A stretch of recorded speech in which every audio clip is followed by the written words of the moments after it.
Hey friends, welcome back to my channel. My name is Victoria and today we're going to be talking about meet cutes.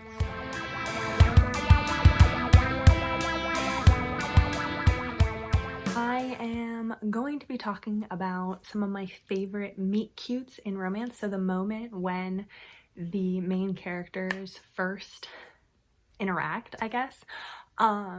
And I'm going to start off with the book that actually inspired this video, which is Don't Hex and Drive by Juliet Cross. This is book 2 in the Stay a Spell series. I think you could read it on its own if you wanted to, but would highly recommend the first one also. So when I was reading this book, and the characters first met, I completely laughed out loud and was like, okay, I need to make a video about this. Because when they first meet, the heroine, whose name is Isadora, is riding her bike, and she gets hit by a car, and the car is being driven by the hero, and his name is Devraj, and it is just the best moment. She gets so angry and she's fine, like she is not like super injured or anything, but it is just the tension and like that's like the inciting incident for their like her distaste of him throughout the beginning of the book, and it's fantastic. And I loved it and I laughed so much, and I just had to make a video about meet cutes including this book. It kind of gave me Act Your Age Eve Brown vibes, because there's she hits him with the car in that one, but it's not when they first meet. But it was very, very good. So this book is a paranormal romance. She is a witch and he is a vampire, and they get paired together basically. He moves in across the street from her and her sisters, and he keeps trying to like talk to her, and she keeps trying to continue to not like him. And it's so good. I absolutely loved it. I gave it 5 stars. Would totally recommend it. There's also a mystery element to it, because they are trying to solve who is stealing, who's like kidnapping these women and killing them. So that's why Devraj came to the town, because he is a specific type of vampire that helps track people. So he's going to try and track and find out who's been kidnapping these girls and killing them. So it's so good. I loved it, and one of the best meet cutes ever. Okay, so the second one that I have to talk about is Captain by Lauren Rowe. This one I always love. This is book 2 in the Morgan Brothers series. Again, you could totally read it out of order. I think you get more out of the stories if you read them in order, but you can totally read it. They can totally be read as standalones. This one follows Ryan Morgan, who is in a bar, and he is talking to this woman, and she is dressed like a flight attendant, and he and her are like having this like instant connection. He is like so into her, and they are really vibing, they are flirting. He is really like, I really like this woman. And then his ex-girlfriend comes storming into the bar and like slaps him in the face or throws a drink in his face and yells at him for cheating on her, gets so mad at him. And this woman who he'd been talking to, who is actually the heroine Tessa, she is so mad at him, and she's like, are you kidding me? You have a girlfriend? And he's trying to explain and be like, no, I don't, but he just looks like an asshole. And she is so mad at him. And then basically the rest of the book is him trying to track her down. But she's not actually a flight attendant, and he's tracking her down by looking at flight attendants, and she's not actually a flight attendant. She was just pretending to be a flight attendant. So it is very funny, and they end up having these like cross path moments where like they like almost meet each other, where their lives are like weirdly intertwined, and they have like a lot of moments where they could have like almost seen each other, and then they don't. And it's so good. I really, really like it. And I always thought that that was such a funny first interaction, and such a good like inciting incident for the story. Okay, so the next one that I want to talk about is The Perfect First by Maya Hughes, I think, who wrote that book? Yeah. So in this one, this is a new adult college romance. Reese is a football player, and he is needing to get PR training, basically. He is not good at talking to the press, and he is really, it's like one of the things that's like really dragging him back, because he could be great and he could be like going pro and all this stuff, but people don't love the way he talks to the press, and so he gets this like bad rap about it. So his coach sets up this PR training, and it's at this cafe, and he goes into the cafe and looks around, and he doesn't know who he's meeting. He just knows that it's a PR rep. And so he found someone that just dressed like super stuffy. They're in like a blazer. They're like very like overly dressed up. And he's like, nobody else is going to be dressed up like that on a college campus. I'm going to go talk to her. That's probably who it is. So he goes over to her and sits down, and she starts asking him questions.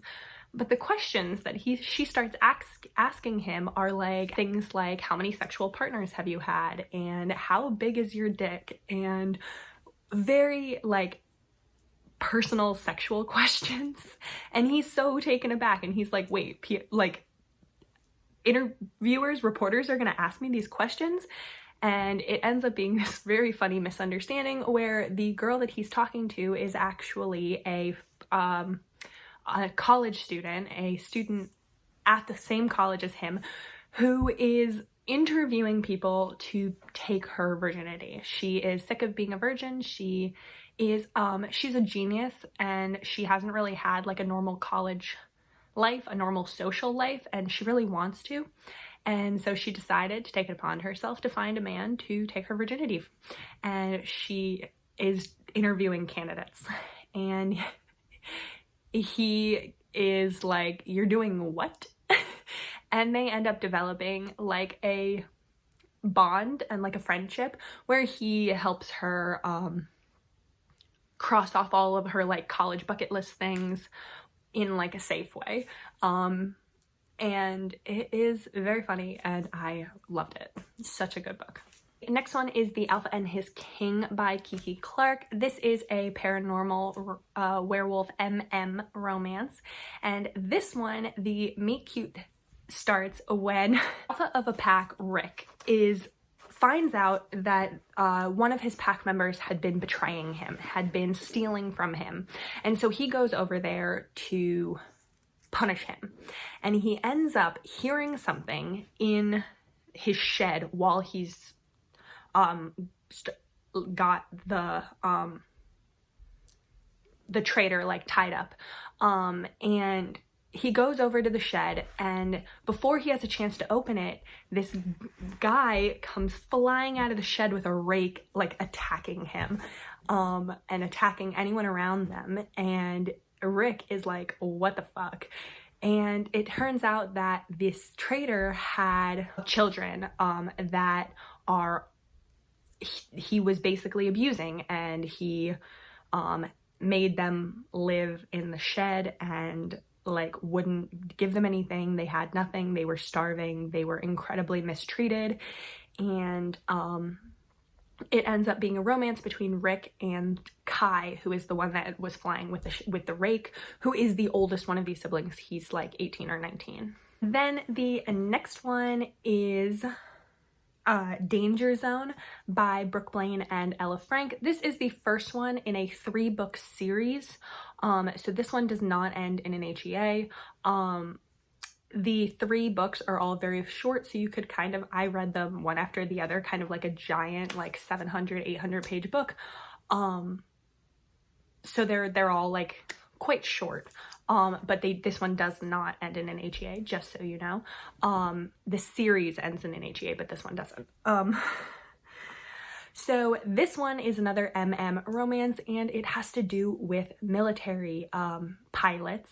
So these guys are, or not all guys, but these people are going to a military academy for pilots it's this competition where all the elite pilots go, and it's like you decide who is the best of the best kind of thing.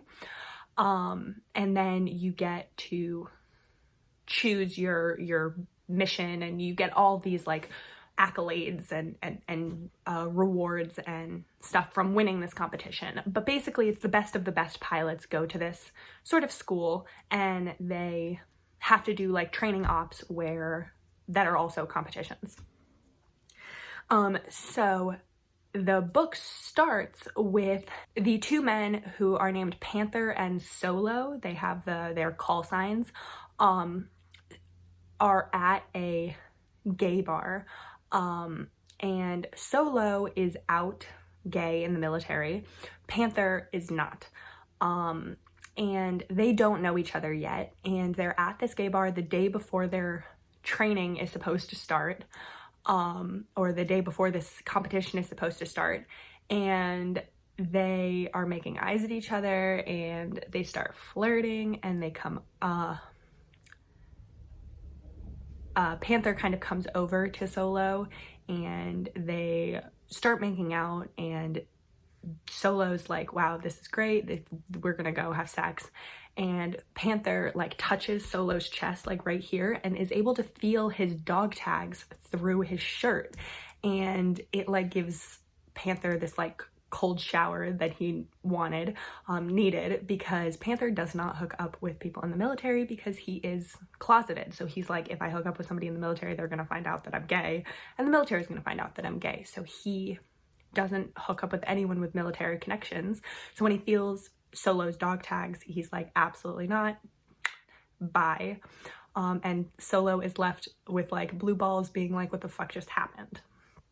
Then the next day they show up at the program, and Solo looks over the locker room and sees Panther and is like, oh fuck, uh-oh, that's a problem. And it is very funny, and they end up having to work together. They end up being partners throughout the competition, and then they're partners, but they're also competing against each other. So it is very funny and very good, and I really loved it. But that like moment when Panther touches Solo's dog tags and is like, bye, and Solo's just left there being like, what the fuck just happened? And it is a great moment, and it's very funny. Okay, so we have one more. The last one that I'm going to talk about is Idol by Kristen Callahan. This is a rock star romance, and the perfect, very ridiculous meet cute is that Killian, who is the rock star, he is driving his motorcycle, and he is drunk, and he ends up crashing into Libby's yard, into her fence, and he ends up crashing his motorcycle in the middle of her lawn, and he's laying there with his motorcycle crashed, drunk off his ass, and he's just like, and she is like, what the fuck? And he's like passed out on her lawn drunk, and she sprays him with a hose. And I was like, yes, do that, good. So she ends up yelling at him and being like, what the fuck? Like, don't drive drunk. What are you doing? And sprays him with a hose, and then he ends up like vomiting all over himself, and she sprays him with the hose again, and she ends up having to bring him into her house to clean him up so that he doesn't die. And then they end up finding out that he had meant to go into her neighbor's driveway and her neighbor's house because he's her new neighbor for the summer. And she is basically like, well, fuck. And then they end up developing this very, very cute relationship where he is, like I said, he's a rock star, but he has been struggling with creativity lately, and so Libby kind of becomes his muse, and she loves music but doesn't perform. She doesn't sing anymore, and she's very shy, and he ends up helping her like come out of her shell some more. So it's very cute. Would recommend the whole series. Actually, I've read the whole series, but I love the meet cute in that one. That's it. That's all of them. So thank you so much for watching. I hope you enjoyed this. Let me know down in the comments below what your favorite meet cute moment is and what book it's from. But that's it. So I hope you enjoyed it. Like and subscribe, and I'll see you next time. Bye.